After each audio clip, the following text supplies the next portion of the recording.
Hello, fight fans. Micah Fights with Friends. We are just over 24 hours away from UFC Greenville.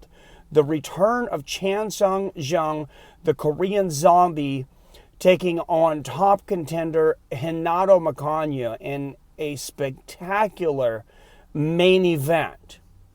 That's not what I'm coming to talk to you about right now, though. I'm talking to you right now about my pick of the month and how it's no longer a pick of the month. Yesterday, I posted a video on the John Lineker versus Rob Font co-main event for tomorrow's card. I called John Lineker my lock of the month. I actually called it a lock. I said, I'm so sure that John Lineker is going to win this fight that I advise that you bet on it, and I put my money where my mouth is. Well, within hours of the posting of that video, John Lineker has pulled out of the co-main event. This is the second of Rob Font's opponents to pull out of this fight. John Lineker was a late replacement on about 3 weeks. And, of course, this was a rematch. It was Rob Font versus John Lineker 2. But now we're hearing about why John Lineker is pulling out of the fight. It was first reported by MMA Junkie that at least his training camp said that Lineker suffered a cut. A weight cut that was apparently so deep, he even cut above his eye. Now, we have heard similar things when it comes to weight cutting. Renan Barão comes to mind. It's the first name that comes to mind for me because they said while he was weight cutting that he passed out in the bathtub and cracked and busted his head open, ended up having to go to the emergency room, missing the fight. I don't know all the particulars, and they're not letting all the particulars out yet over the Lineker poll, but let's talk about that, and then let's talk about what this card is going to look like with Lineker out of it. Now, like I said, official story is he had a cut above his eye. But there is a reason. There's a new policy in the UFC where any inquiry from USADA that comes out, it stays private until it is either proven or disproven. Now, I understand why they're doing this, and I see the good side of this.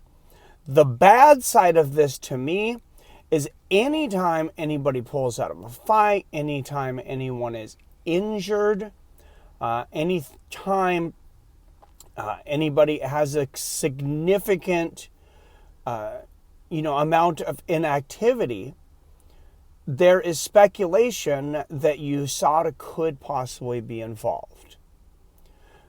Now, Lineker, he was cutting weight with only 3 weeks notice.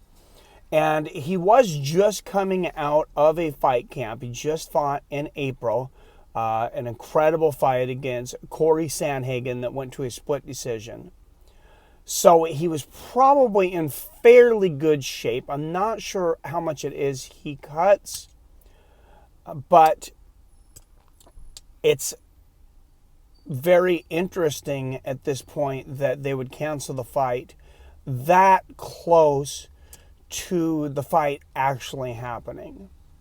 Another speculation is it was the first UFC Fights with Friends lock of the month. I was so sure about this fight, and it's the first time within hours of me posting the video.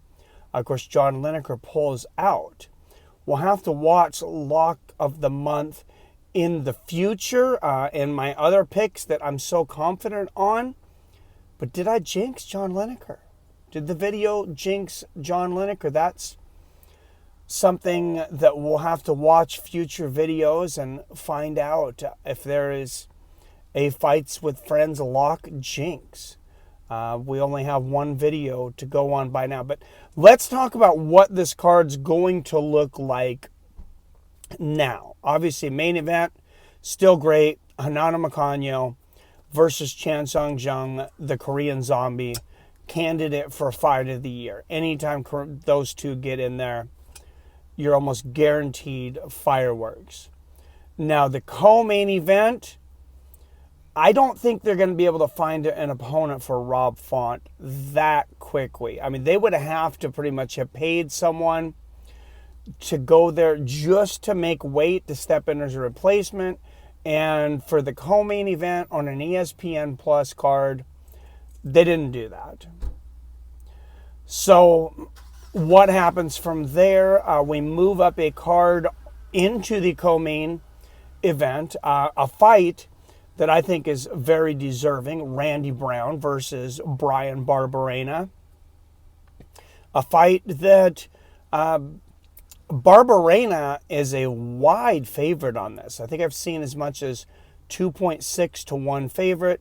A lot of people have really questioned this, including Wyatt Matheson really had some good comments on Twitter about this, and a good point of view on saying that Randy Brown, it's ridiculous that he is that big of an underdog.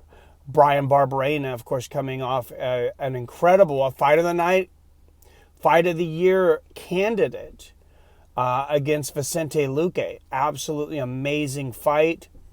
And maybe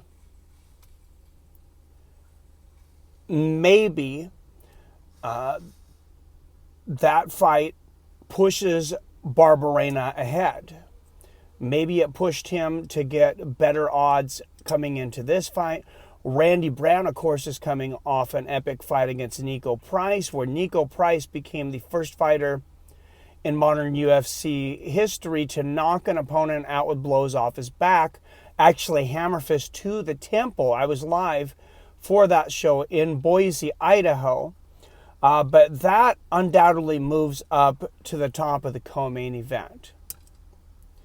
Then, who moves up to the main event? I think that's pretty self-explanatory. I mean, Dan Ige, that fight could move up. My pick would be Darren Wynn versus Bruno Santos.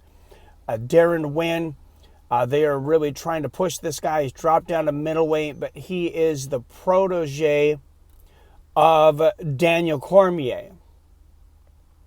So I expect him to move up to the bottom of the main card. That's the move I would make. Let me know what you guys think, though. What do you guys think exactly happened in this injury? Does it shock you? And do you think maybe they do find a last-second opponent for Rob Font? I'm not sure who it would be, but let me know down there in the comments down below. Tomorrow I will start live stream 3 p.m. Pacific. So make sure that you're there for that live stream on Fights with Friends. As always, I love you. I respect you. And I'll see your fine asses later.